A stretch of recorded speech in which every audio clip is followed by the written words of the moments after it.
the discordant. Note Olivia Reed's fingers hovered over the keys of the grand piano, the silence in the empty hotel ballroom amplifying her heartbeat. She had arrived early for her evening performance, seeking solitude to practice the difficult piece that had been eluding her for weeks. At 32, she had built a respectable career as a classical pianist, performing at upscale venues across the city, but something was missing, a spark, a passion that had gradually dimmed beneath the weight of routine. The Belworth Hotel's magnificent Steinway was her secret indulgence. On days like today, when the staff knew her schedule, they allowed her early access to the ballroom.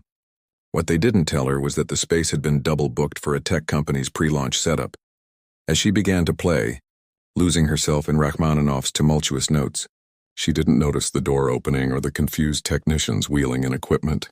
The music swelled beneath her fingers, growing wilder and more passionate, her body swaying with each crescendo. This wasn't the carefully measured piece she'd performed tonight for dinner guests. This was her soul spilling onto the keys. "Excuse me." The voice cut through her music like a knife. Olivia's hands crashed down, producing a discordant jumble of notes as she spun around. A man in an impeccably tailored charcoal suit stood at the edge of the stage, his expression a mixture of irritation and curiosity. "I'm sorry, but we have this room reserved for the next 3 hours," he said, checking his watch, a timepiece that probably cost more than her monthly rent. I'm sorry," she stammered, gathering her sheet music. "I was told the room was available until 4. "Well, it's not." His tone softened slightly as he watched her hurriedly collecting her belongings. "You play beautifully, though." Rachmaninoff's Prelude in G minor. Olivia paused, surprised. "Yes, you know classical music?" "I know quality when I hear it." He extended his hand. "James Mercer." The name registered immediately. James Mercer, founder of Horizon Technologies, whose face had been splashed across business magazines for years. At 38, he had built an empire from a startup in his garage, developing software that revolutionized virtual reality experiences. "Olivia Reed," she replied, accepting his handshake. His palm was warm against hers, his grip firm but not overpowering. "Miss Reed, while I appreciate the impromptu concert, we're preparing for a product launch that begins in..." He checked his watch again. 2 hours and 46 minutes. Before she could apologize again, a crash echoed through the ballroom. They both turned to see a technician stumbling over cables, sending a prototype headset clattering across the polished floor. In his haste to regain balance, the young man knocked into the table holding the central demonstration unit, the cornerstone of the launch. James rushed forward, but it was too late. The prototype hit the ground with a sickening crack, its sleek casing splitting open. Silence fell over the room. "That was our only demonstration model," someone whispered. James's shoulders tensed as he knelt beside the broken device. The atmosphere in the room shifted from chaotic to funereal. Investors, press, and industry leaders would be arriving soon for a demonstration that could no longer happen. Olivia watched, frozen by the piano. This was clearly a disaster, and somehow she felt responsible. Her unauthorized practice had disrupted their setup, created confusion. "Mr. Mercer," she said quietly, approaching him. "I'm so sorry about this." He looked up and she expected anger, but instead saw something unexpected, a flash of vulnerability quickly masked by determination. "It's not your fault," he said, standing and straightening his jacket. "But I now have a room full of people arriving to see something I can't show them." He turned to his team. "Options, people. Now." As the team huddled in desperate conversation, Olivia knew she should leave. This wasn't her world. Tech launches and million-dollar investments.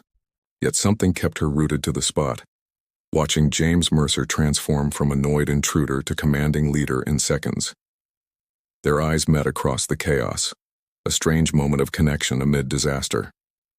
He gave her a slight nod, acknowledgement, dismissal, she wasn't sure which, before turning back to his crisis. Olivia slipped out of the ballroom, the weight of the afternoon settling on her shoulders.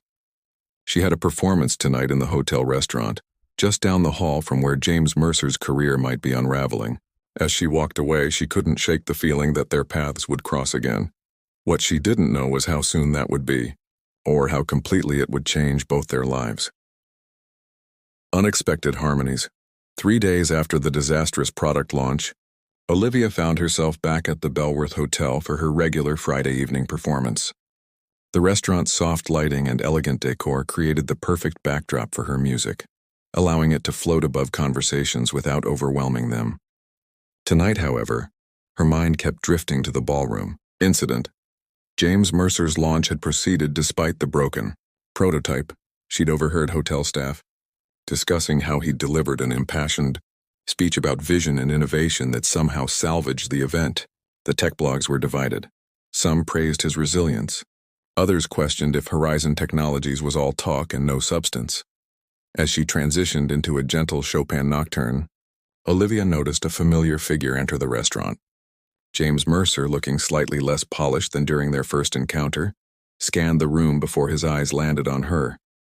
Recognition flickered across his face, followed by something she couldn't quite interpret.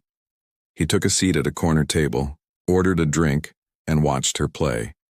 Under his gaze, Olivia felt her technique falter momentarily before she regained composure. There was something disconcerting about having the full attention of someone used to commanding rooms. When her first set concluded, she expected him to leave or at least to look away, caught in his own thoughts like most solo diners. Instead, he approached the piano. "Ms. Reed," he said with a slight nod, "your evening performances are considerably different from your afternoon rehearsals." More restrained, she admitted. "People come here to dine, not to be overwhelmed by emotional Russian composers."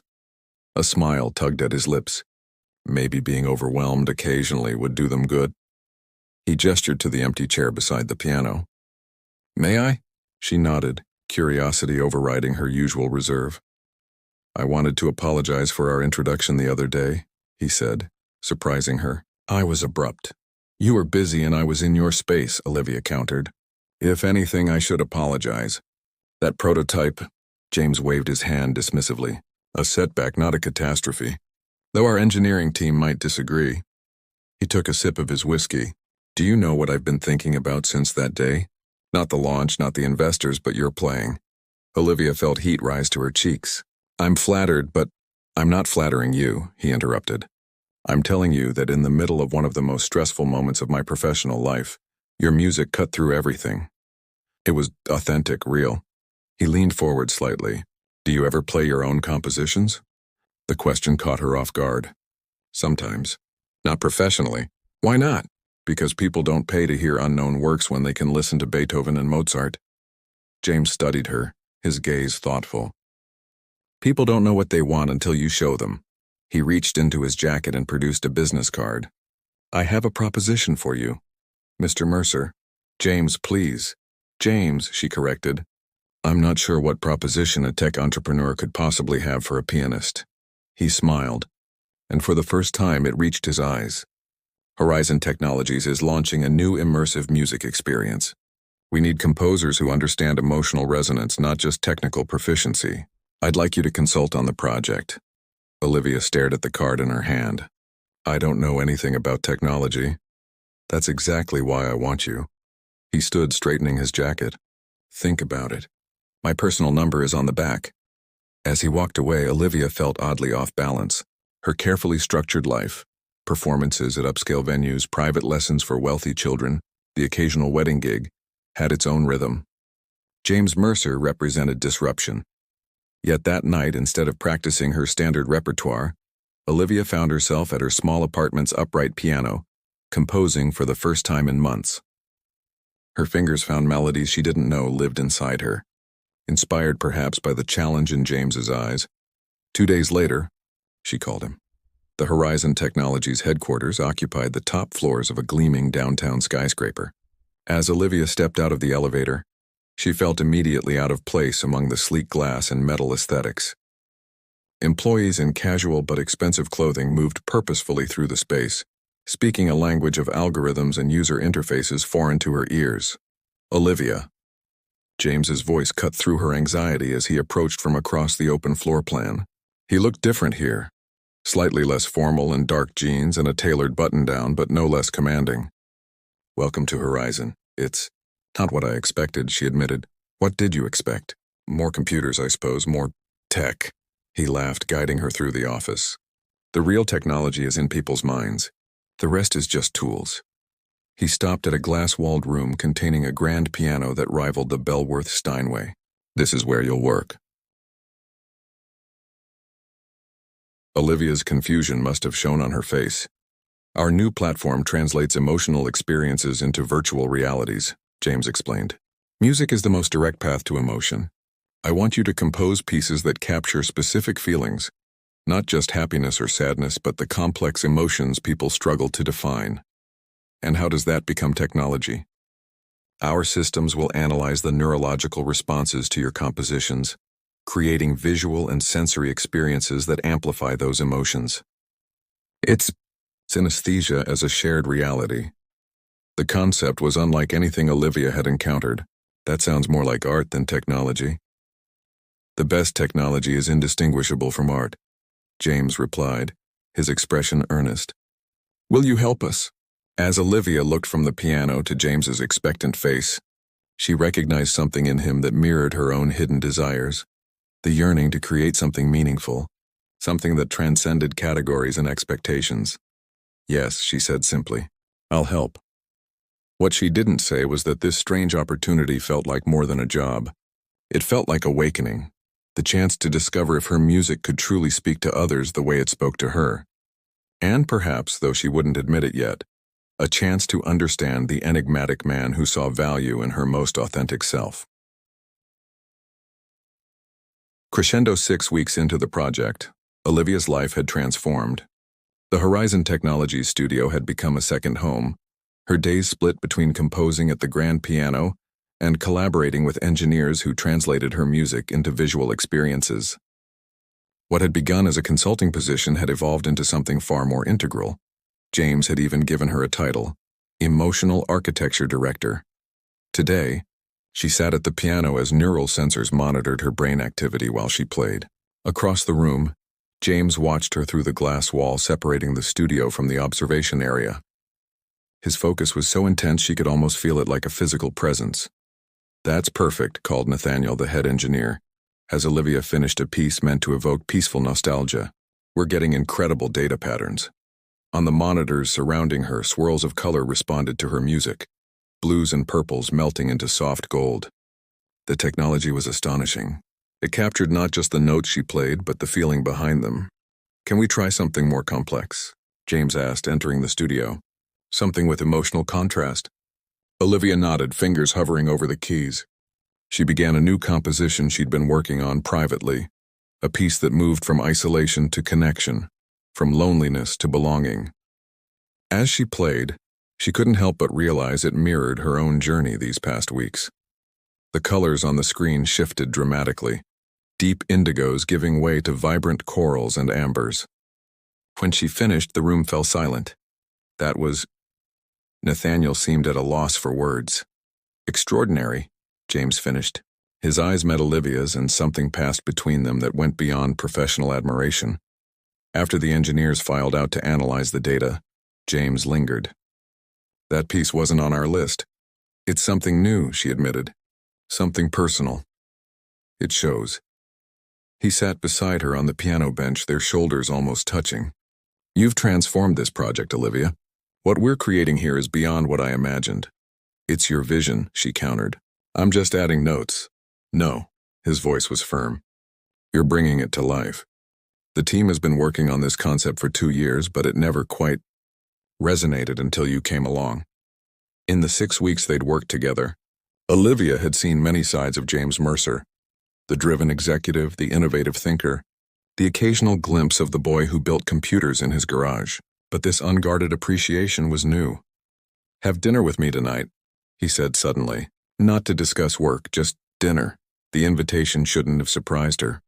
They'd been dancing around this moment for weeks, staying late to discuss ideas, sharing personal stories during coffee breaks, finding excuses to extend meetings. Still, hearing him say it aloud made her pulse quicken. "Is that wise?" she asked quietly. "I work for you." "You work with me," he corrected. "And I'm not asking as your colleague." Later that evening, at a small French bistro far from the corporate world of downtown, Olivia discovered yet another side of James. Away from Horizon, he was more relaxed, less guarded. He told her about growing up in a blue-collar family, about building his first computer from discarded parts, about the failures that preceded his success. Most people think I appeared fully formed as a tech mogul, he said, refilling her wine glass. They don't see the 27 rejected business loans or the 3 years I lived on ramen noodles. I understand that, Olivia replied. People hear me play Chopin and assume I was a child prodigy. They don't see the bloody fingers or the years practicing in unheated apartments. We're both performers in a way, James observed. You on stage, me in boardrooms. The difference is that when I play, it's real. It's me. She hesitated. Is the boardroom version the real you? The question hung between them, weighted with implications. James considered it, his expression thoughtful. Parts of me, he finally answered, but not all. Maybe not even the most important parts. After dinner, they walked along the riverfront, the city lights reflecting on the water. When James reached for her hand, Olivia let him take it. His palm was warm against hers, a reminder of their first meeting. The project launches in 8 weeks, he said, breaking a comfortable silence. The investors are impressed with the preliminary demos. Your music is going to reach millions of people, Olivia. That's terrifying, she admitted. My compositions have always been private, personal. Art is meant to be shared, he countered. Otherwise, it's just practice. They stopped at a viewpoint overlooking the water. In the distance, the city skyline glittered like a constellation. There's something else, James said, his tone shifting. The Paris Digital Arts Festival wants to feature our platform as their centerpiece exhibition. It would mean relocating there for 3 months to oversee the installation. Olivia's heart raced. Paris, that's incredible. It is, he agreed. But it would mean leaving right after the launch. The unspoken question hovered between them. What about us? This fragile, unnamed thing growing between them would barely have taken root before being tested by distance. 3 months isn't forever, she said, though uncertainty colored her voice. James turned to face her, his hands framing her face. No, it isn't. Then he kissed her gently at first. Then with growing intensity that matched the music in her mind. A crescendo of emotion she hadn't allowed herself to fully acknowledge until this moment. When they parted, Olivia saw something vulnerable in his eyes. I don't want to lose this before we've even defined what this is, he whispered. Then let's define it, she said with newfound courage. I care about you, James, more than I expected to. More than is probably sensible. He laughed softly. Sensible has never been my strong suit. His expression grew serious. I'm falling in love with you, Olivia Reed. And that terrifies me more than any business launch or investor meeting ever could. The confession hung in the night air between them. Beautiful and frightening in its honesty, Olivia knew that responding meant crossing a line. From collaboration to intimacy, from professional to personal. Every instinct honed through years of disappointment told her to retreat, to protect herself. Instead, she rose on her toes and kissed him again, her answer clear in the way she melted against him. What neither of them saw was the photographer across the street, capturing the moment that would appear in tomorrow's business gossip column. Tech Titan's new muse, business or pleasure. The harmony they'd found would soon face its first test, and not from the distance of Paris, but from the scrutiny of a world that reduced complex emotions to simple headlines. Dissonance. The headline glared from Olivia's phone screen. Tech Titan's new muse, business or pleasure. Beneath it, a photo of her and James kissing by the riverfront, the city lights illuminating them in dramatic silhouette. The article was worse. Insinuations about her rapid rise at Horizon Technologies, questions about her qualifications, speculation about whether their relationship predated her hiring. Ignore it, James said, pacing her apartment living room. It was early morning. He'd come over the moment she'd called about the article. These tabloids publish garbage all the time. It'll blow over. Easy for you to say, Olivia replied, setting down her phone. They've painted you as the brilliant visionary who might be thinking with the wrong part of his anatomy. They've painted me as an opportunistic nobody who slept her way into a job. No one who matters believes that. Everyone believes what they read. James, especially when it confirms their biases about powerful men and younger women. He flinched at that. The 6-year age gap between them had never seemed significant until it was framed this way, as part of a cliché. We know the truth, he insisted, kneeling before her chair. You're the most talented composer I've ever met. The project wouldn't exist without you, which is exactly what a man would say about his mistress. Don't. James warned, his expression hardening. Don't reduce what we have to something tawdry. Before Olivia could respond, James's phone buzzed repeatedly. He checked it with a grimace. The board wants an emergency meeting, he said. This is ridiculous. Go, she urged. Show them it's not affecting your judgment. After he left, Olivia sat at her small upright piano but couldn't bring herself to play. The instrument that had always been her refuge now reminded her of the Horizon Project, of James, of the complicated tangle her life had become. Her phone rang. Vanessa, her oldest friend. I just saw, Vanessa said without preamble. Are you okay? I don't know, Olivia admitted. It happened so fast, Van. The project, the connection between us. None of it feels like a mistake, but this morning it all looks different. Do you love him? The question was startlingly direct. I think I could, Olivia answered softly, but now I'm questioning everything. Did he really hire me for my talent? Was I naive to think someone like him would see me as an equal? From what you've told me, he doesn't seem like the predatory type. No, Olivia agreed. But what if I'm a blind spot for him? What if the board is right to question his judgment? The questions plagued her throughout the day. When James finally called that evening, his voice was tense. The board meeting was challenging, he said, but I've smoothed things over. They're concerned about optics, not substance. And what about Paris? She asked, a heavy pause. They think it would be better if I send Nathaniel. Instead, the implication was clear. The board didn't trust James's motivation for sending Olivia. I see, she said. Quietly, it's temporary, James insisted. Once the launch succeeds, they'll see your value. My value, she repeated, a bitter taste in her mouth. Is that why you kissed me, James? Because you valued my contribution to the project? That's not fair.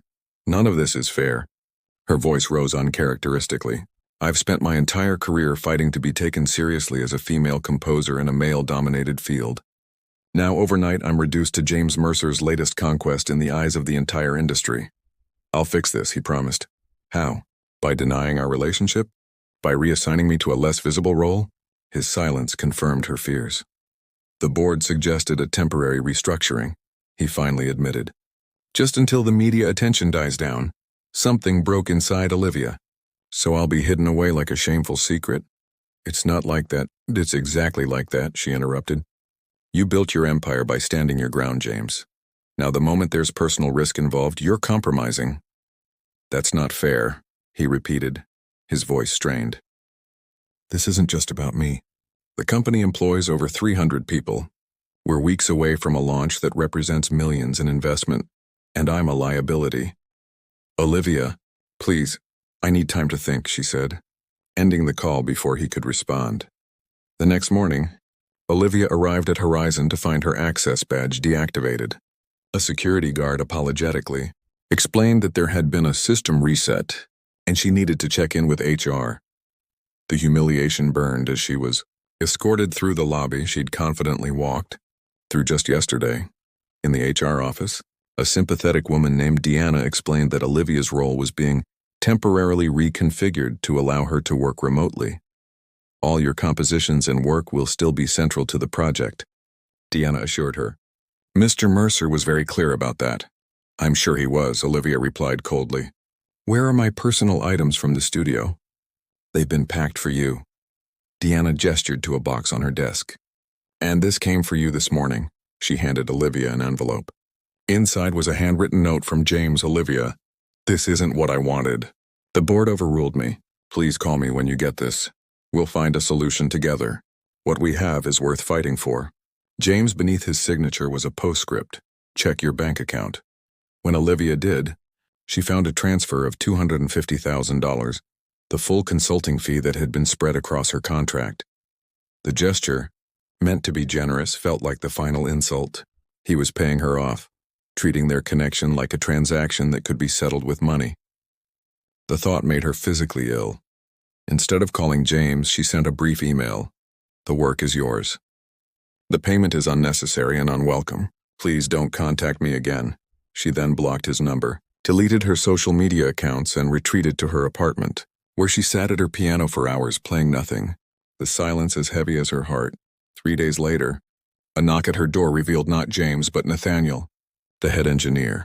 He didn't send me, Nathaniel said quickly, seeing her expression. In fact, he'd probably fire me if he knew I was here. Then why are you? Because the project is falling apart without you, he admitted. And because he's a mess. That's not my problem.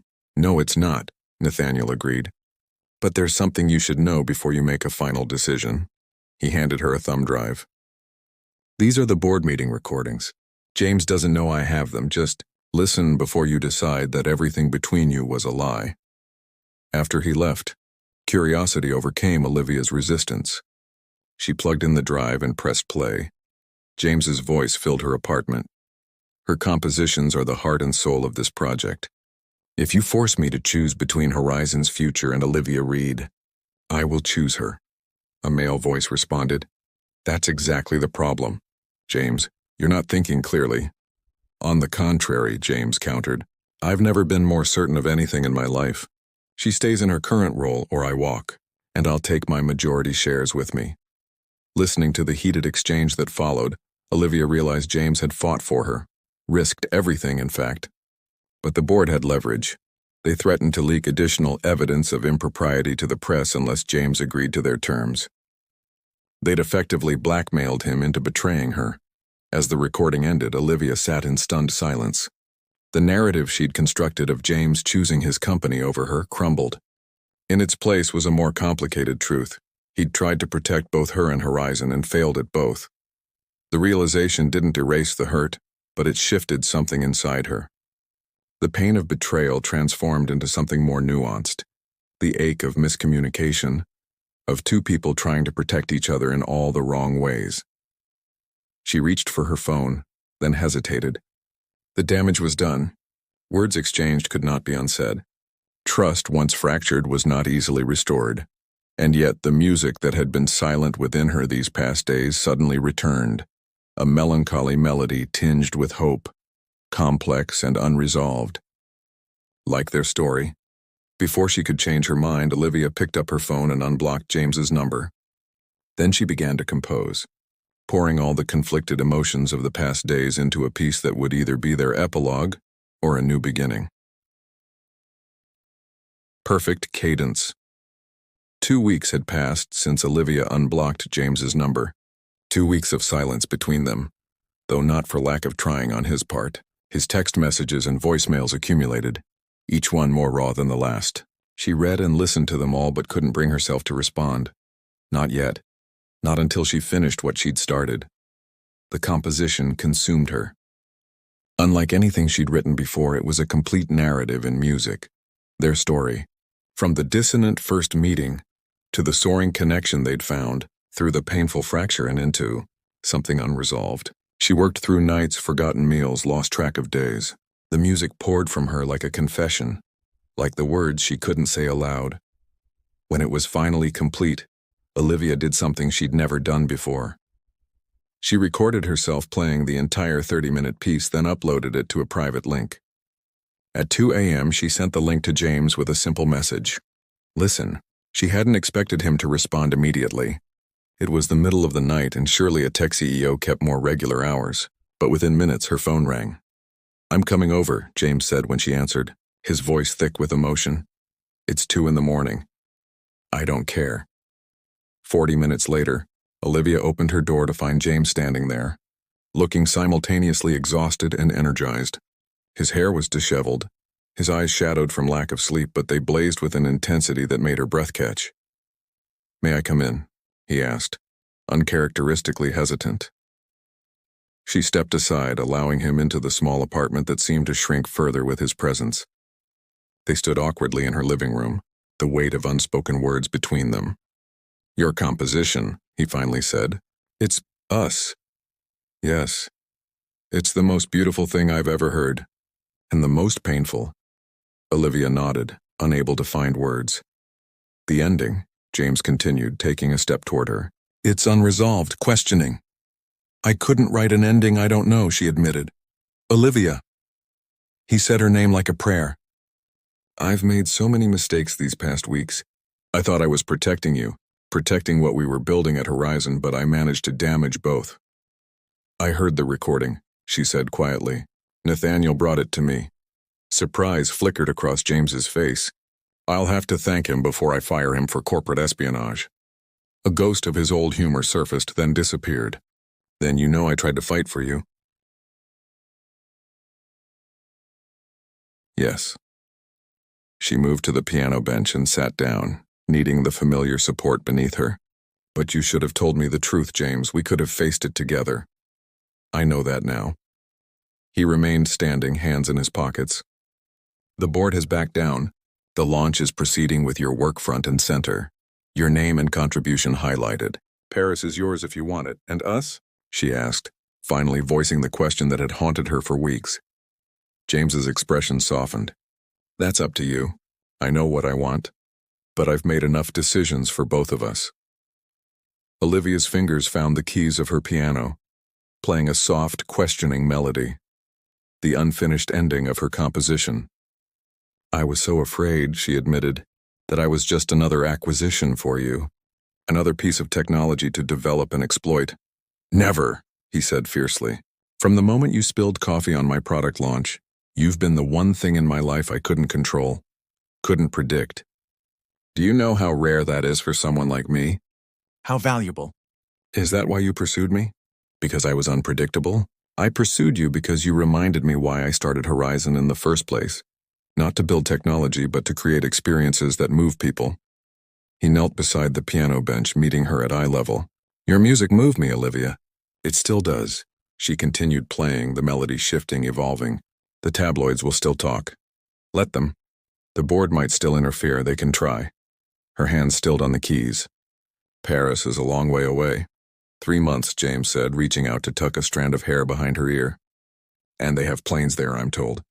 Even for tech CEOs.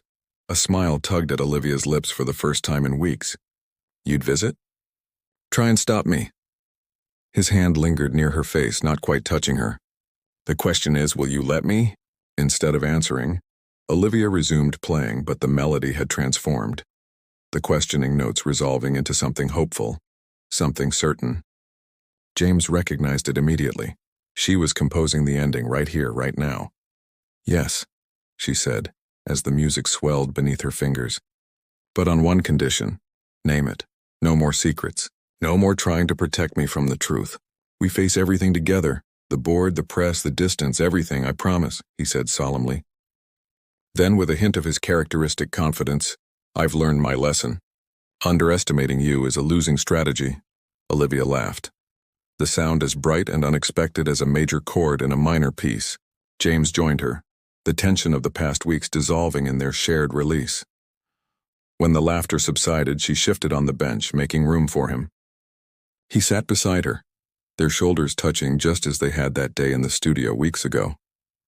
Play with me, she invited, positioning his right hand on the higher octaves. I don't know how, he admitted. I'll teach you the simple part. She demonstrated a repeating pattern of notes, just this over and over. Trust me. Hesitantly, James began to play the pattern she'd shown him. Once he had the rhythm, Olivia joined with a complex melody that wove around his simple notes, transforming them into something rich and complete. Together they created music neither could make alone, his structure supporting her creativity, her artistry elevating his precision. As they played, the first light of dawn crept through Olivia's windows, casting the room in a gentle glow. Outside, the city was waking up, a world that would still challenge them, still question their unlikely connection. But in this moment, they had found their harmony. The Paris Digital Arts Festival begins in 4 weeks, Olivia said as their improvised duet came to a natural close. Will you come for the opening night? Wild horses couldn't keep me away, James promised, leaning in to kiss her softly. When they parted, Olivia felt something settle within her, a certainty she'd never experienced before. I think I've finished the composition now, she said. James understood immediately. How does it end? She smiled, her eyes holding his. Not with a perfect cadence, that would be too simple, too expected. It ends with what musicians call an imperfect, authentic cadence. What does that mean? It means resolution, but with room to grow. It means the piece is complete, but the music continues beyond what's written. Her fingers found the keys again, playing the final chords of their story, strong, resolved yet hinting at melodies yet to come. It means we've only just begun. As the last notes faded into the morning light, James and Olivia remained at the piano, shoulders touching, breathing in unison. The world outside would demand their attention soon enough. Launches and exhibitions, boards and press, all the complex movements of their separate lives. But they had found their rhythm together, this unlikely pair, the tech visionary who sought meaning beyond innovation, and the pianist who found courage to share her most authentic self. Their story, like Olivia's composition, had weathered dissonance to find harmony, not perfect, not without complexity, but true, and in the end, that was the most beautiful cadence of all. "Play it again," James whispered, his hand finding hers on the keys. And so she did, this time with him beside her, adding his own notes to their evolving melody, two different worlds creating something entirely new together.